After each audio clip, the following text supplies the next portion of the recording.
Hi everybody, this is Christy. I am the Intimate Warrior. I thank you so much for stopping by. I have a few moments here today to make this video. I just wanted to take the time to make this video because I have a few moments here. And it's not a part two, as I, was hoping one day I'd be able to, and one day a whole lot sooner than it has been, to make part two to my previous video.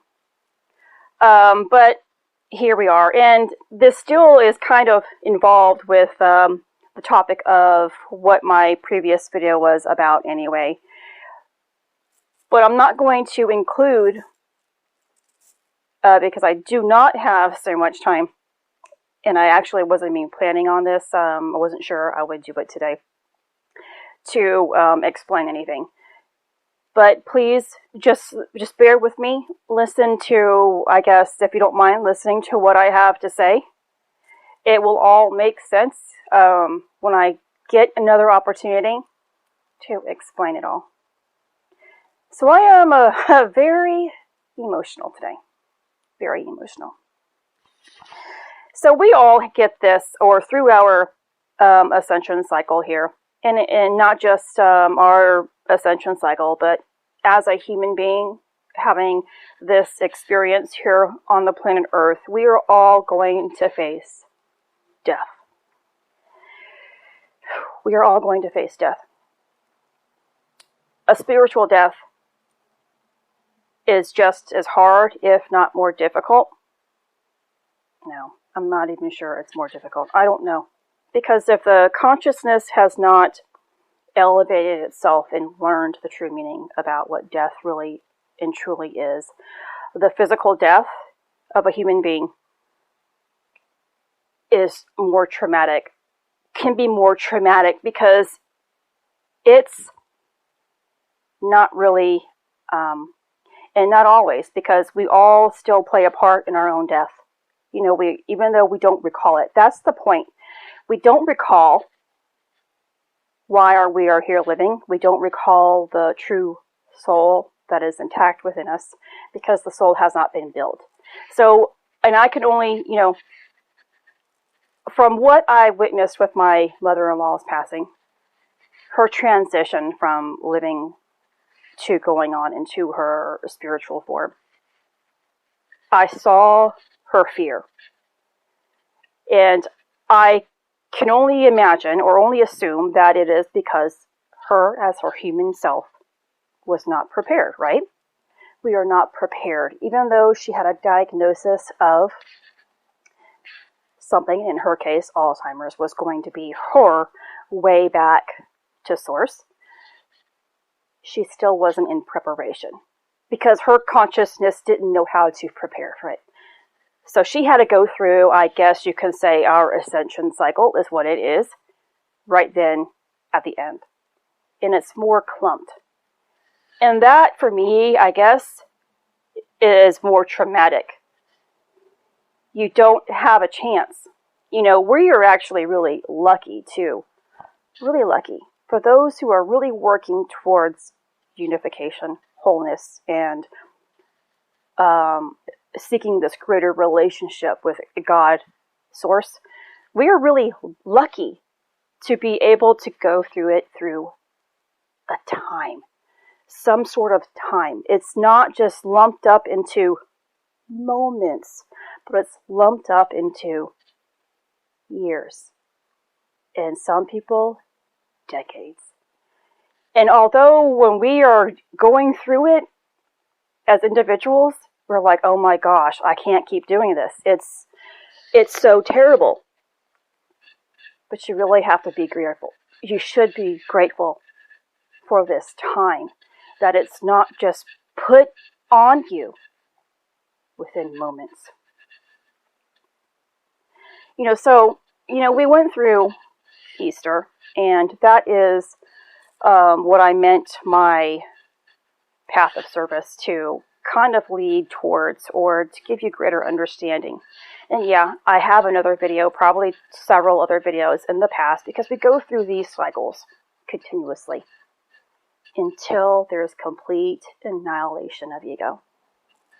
Nothing can exist. The ego cannot exist with spirit. In order to truly integrate the Christ self within you, Christ's light within you, and your soul to have that complete unification within, the ego cannot be intact. It will not be intact.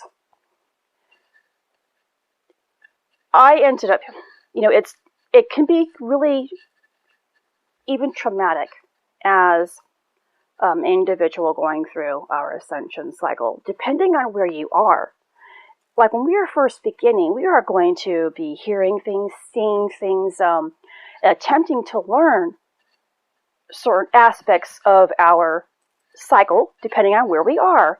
And these images or these words or even our experiences can be traumatic. Really traumatic. So imagine we're facing death here. You have someone who's close to you, perhaps, who has gone through a cycle of death. That can be really traumatic in itself, right? When we see something like that, or especially for those in the family who don't have an opportunity to be there, that's even more traumatic, I think, because you can't have that experience to help you understand that there's a greater lesson within it. There's no healing process if you don't have your hand within it.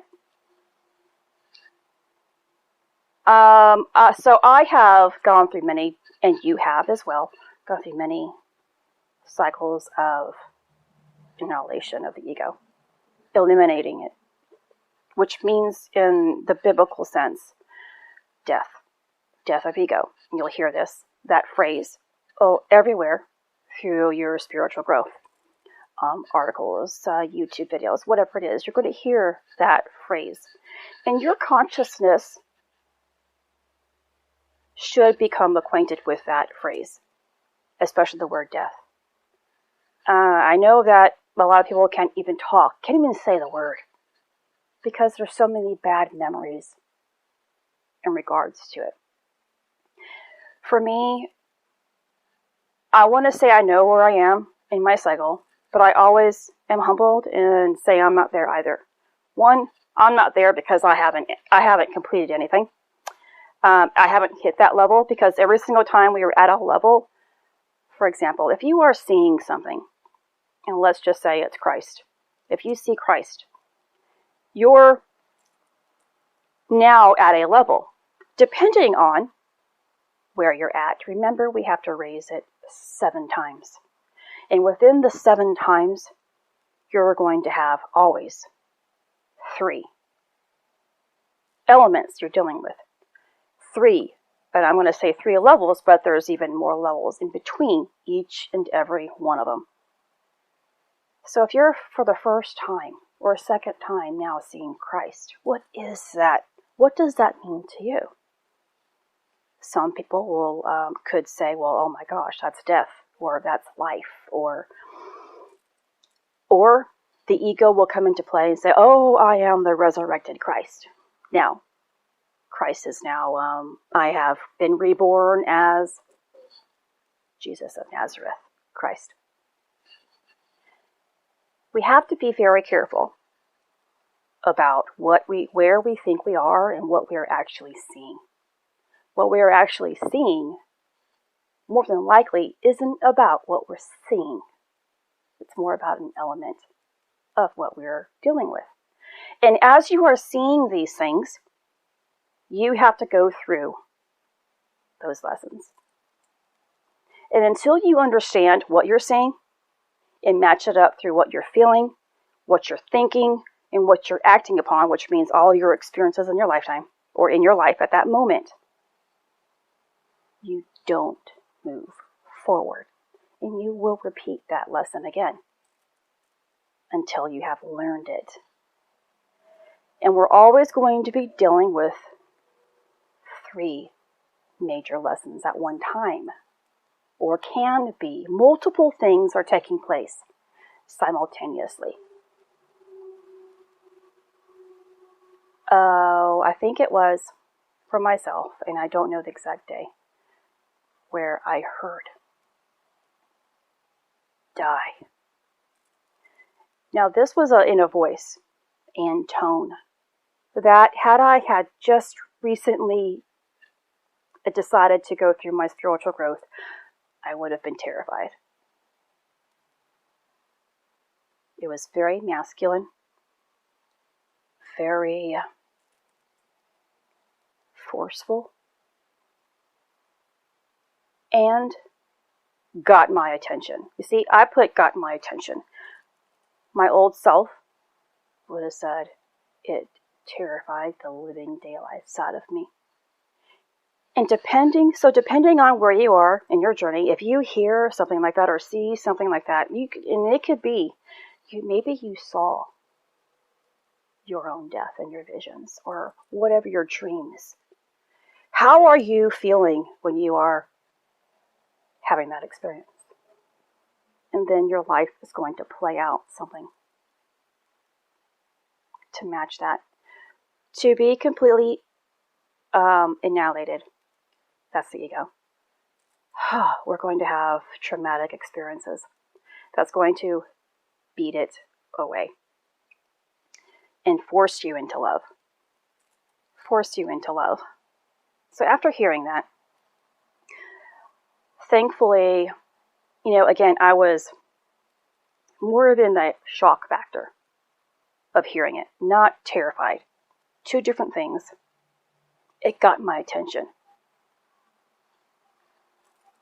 And now my life, and for you, we go through our lifetime. You have friends who are being diagnosed with something, family members. And it could even be you. I don't know. You're going to have those life experiences of death. Not just you spiritually. You're going to go through that. But there's going to be a physical experience as well. And this is what the cross means. When Christ was crucified, it's all about the death process and resurrection. We cannot be resurrected until there is a complete death.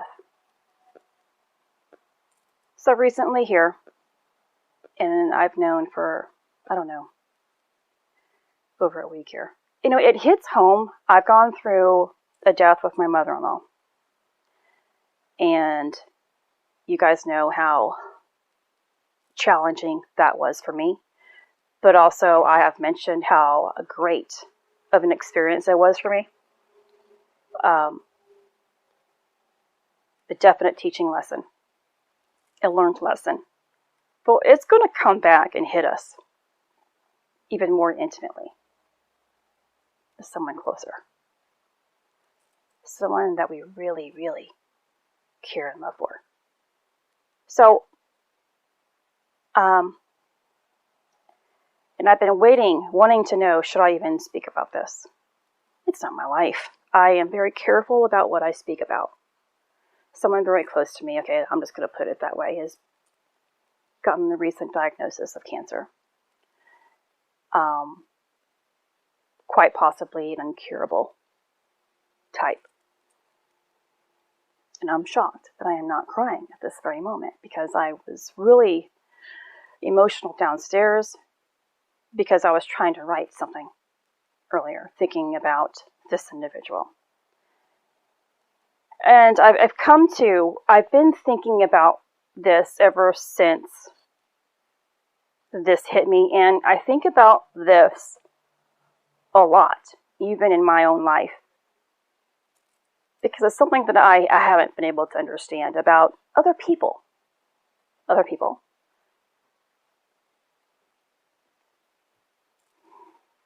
Okay, so I was interrupted by my husband, so I hope that I can get my thoughts back into order here. And please forgive me if I take a few more minutes here to actually think about it. I think I was mentioning that I was trying to write something. Because what this, individual is going through, I too, And it's not just the diagnosis of death that this person close to me is experiencing, but it's also things that this person is feeling simultaneously. And I'm feeling it in my own life because why I am going through a spiritual death. My ego is really being challenged here to even see from a type of perspective that I can't understand. So let me try and explain this to you. And we hear this phrase of being kind to strangers, right? We hear that all the time. And this is something that I do live by. I truly believe that we should be kind to strangers because we never know what they are going through. But what I can't understand, and then this is where it's hitting me as well, and I'm not trying to make what this person is going through about myself. Like I said, I'm going through a spiritual death while this person close to me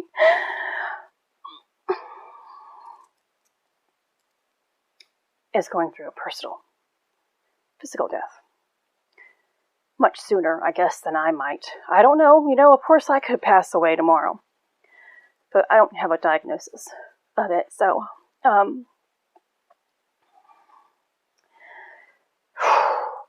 so I've been seeing this. And it's been hurting me. It has hurt. It does hurt. When we don't feel acknowledged, right? When we see people that we love, who are closest to us, loving others more. So my mind has been like, why? Why would that be? Why is it so easy for people to be kinder to strangers over the people who are always around us? And I've only can come up with this.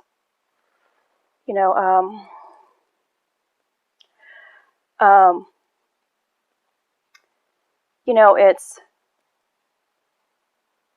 people who are closest to us are the ones that challenge our faith and our spirit every single day.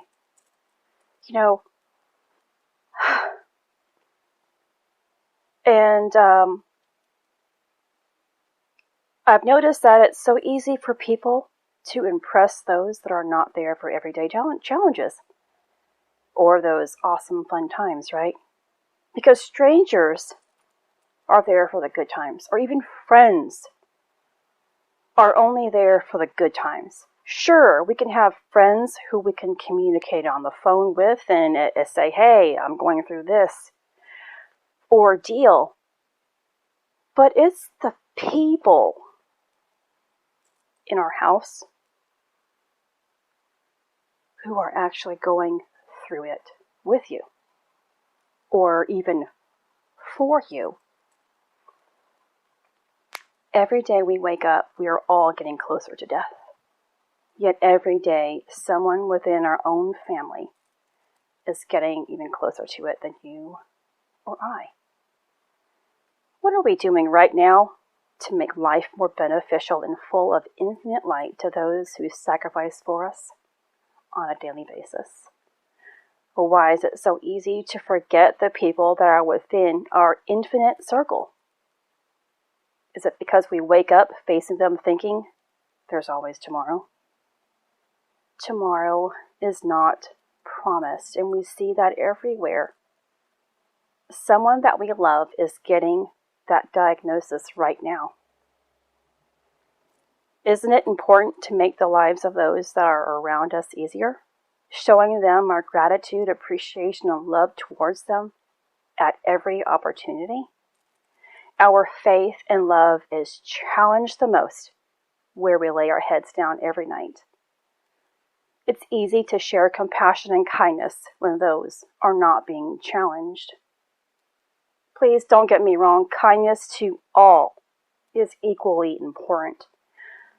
I have just noticed the forgetfulness or attitude of there's always time towards those closest to us. One day we are all going to wake up fatherless, motherless, sisterless, brotherless, husbandless, wifeless, daughterless, sonless, and so on.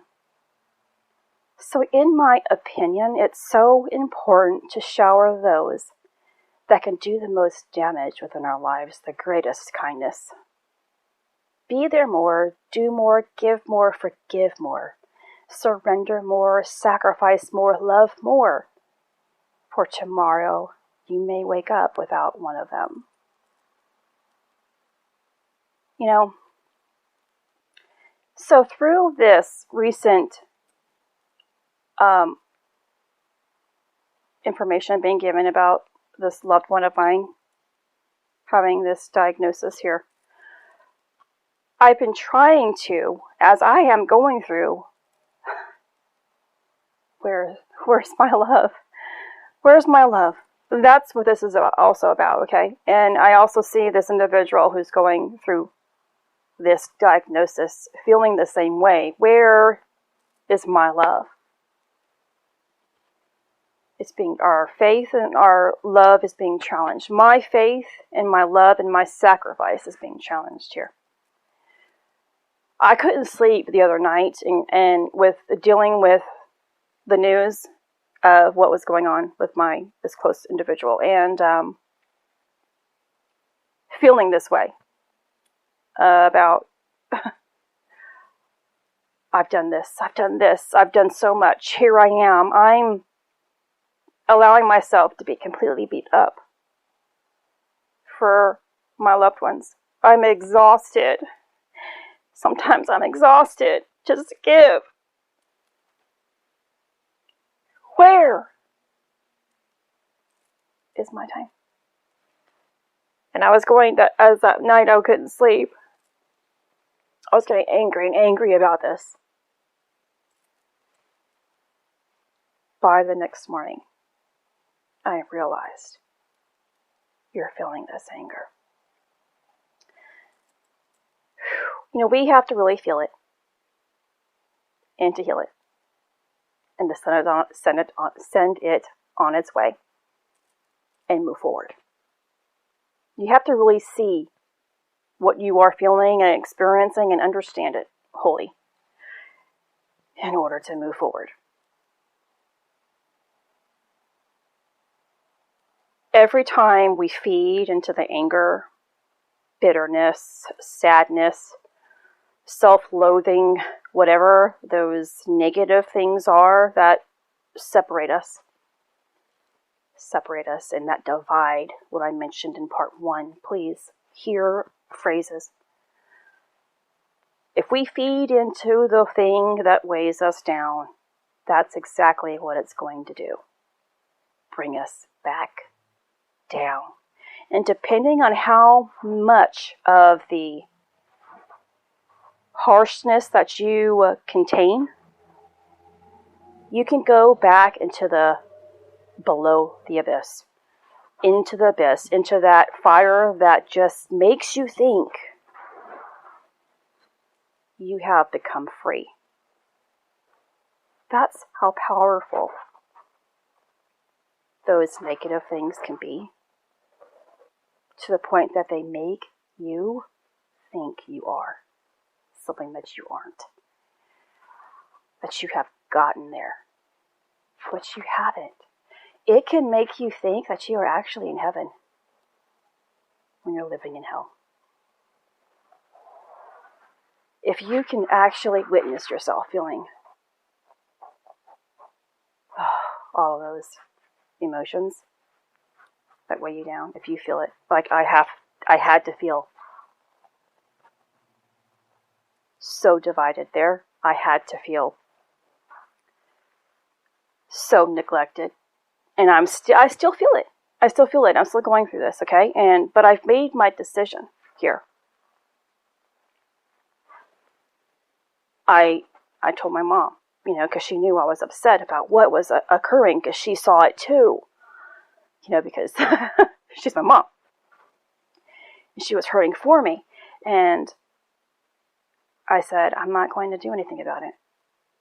I'm going to forgive this situation because I've decided to love. And if these people, and my mom, I love my mother. If people around me, closest to me, or strangers on the street, prefer to not give me love, I'm still going to give them love. Because they're still giving love to other people. It's just not me, right? It's still love. It's still kindness. It's just not towards me. And it doesn't feel good. It doesn't feel good. But it still is. And I'm okay. I'm okay because true sacrifice of the self is forgetting that you need anything. That you need anything from another human being.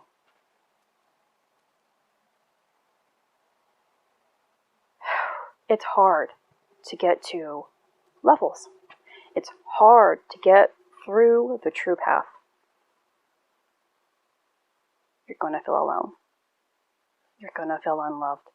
You're going to feel unappreciated. You're going to feel unworthy. But if you say, you know what, I know what true love is, and love is going to love those who don't love you in return. Jesus was not loved upon the cross only by a handful of individuals. Everyone else was putting him to death. You will be separated, you will be divided. But in that complete division from others, you can have a chance to become whole. And then in that true wholeness, true love is going to make us feel loved by others. I'm still working on that. I'm still healing through, why don't you love me like I love you? That's an expectation, which is not true love. I'm still healing through that, working through those steps to get to true wholeness, complete love, sacrificial love. I'm still working through it. I just wanted to take the time to get this to you. This is what it means to be upon the cross. And I hope to give you greater understanding about that. You guys know what the cross is, but there's, greater meaning about it. But I wanted to tell you my story, and hoping that you can use it for your own benefit. I don't know what you can get from it. Please don't hear, I'm not asking for the sympathy. The point of my vocalizing this is there's a lesson in it.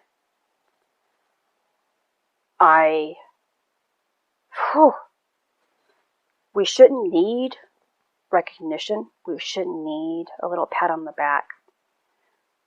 We shouldn't need to be told you are great. The one source is the one that makes us feel great. And that's it. That's it. I apologize for these lengthy pauses here from time to time. I have a lock on my phone now because, my phone is requiring a lock, and every time, you know how it is. I don't have a lock on my phone for privacy issues.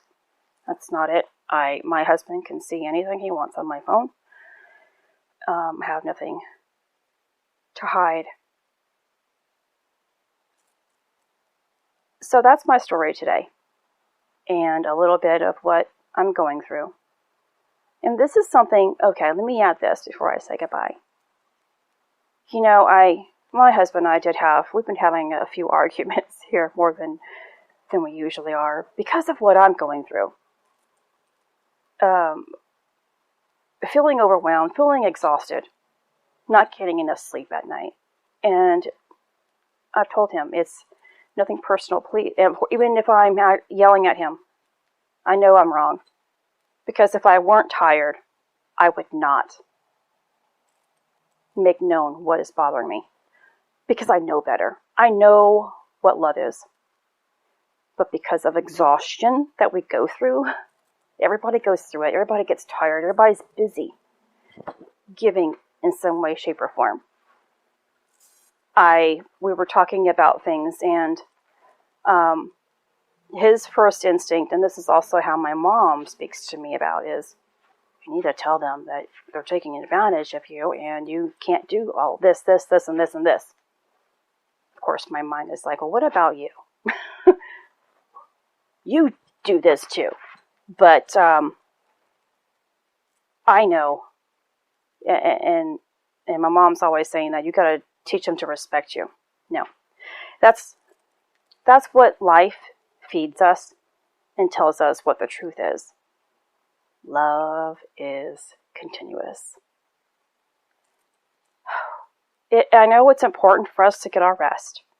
It's important for us to really take some time. If we need to take time, take the time. I've done that before. But I've worked my way up to being there continuously. I have. Eventually you'll get to a point that there's nothing that people can ask of you that you won't be able to do. That's what our goal is. To always be sacrificing of ourselves. That's true love. It's hard. Because we need our sleep. We need some time to, declutter the brain, whatever it is. There's so much, so we have to learn. But you remember, just imagine, if you could sleep, have a restful sleep, most of the time we would not be yelling at the people close to us. We wouldn't say, I can't do this, if we weren't tired or going through something internally, right? Most of what we're going through is a misunderstanding. I know, at least for me. And for the most part, it's because I'm either tired. So I'm trying to level up a little bit more here, because especially about what this individual is going through. That's really getting closer to my intimate circle.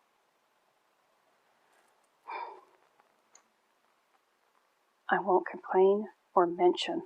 And I'm going to be challenged by this. I'm definitely going to be challenged. And I have already been making sure. And this is my decision. That we all get aches and pains, right? We all wake up tired with aches and pains. Oh my gosh, I got so much to do. I'm really focusing on keeping it shut. Because somebody else has it far worse than I do. We don't know what our family members are feeling. We don't know what the stranger on the street is feeling. How dare I have a right to complain or even mention something that may not be there tomorrow? An ache in my shoulder might not be there tomorrow. But someone who is going through a major diagnosis, I can imagine the pain, trauma, turmoil that's going on there. So I'm taking active steps. And remember, every time we speak something out, the universe is going to challenge what we speak. Who knows, tomorrow I may wake up not being able to get out of bed, but I'm going to be challenged. Remember what you said, Christy, you are not going to complain. That means I'm going to have to carry myself out of the bed. I'm going to have to do every single thing that I've committed my life to doing, and caring for my family, the responsibilities within my household, and remembering God in all things when doing it. You have to get to a point of making a decision of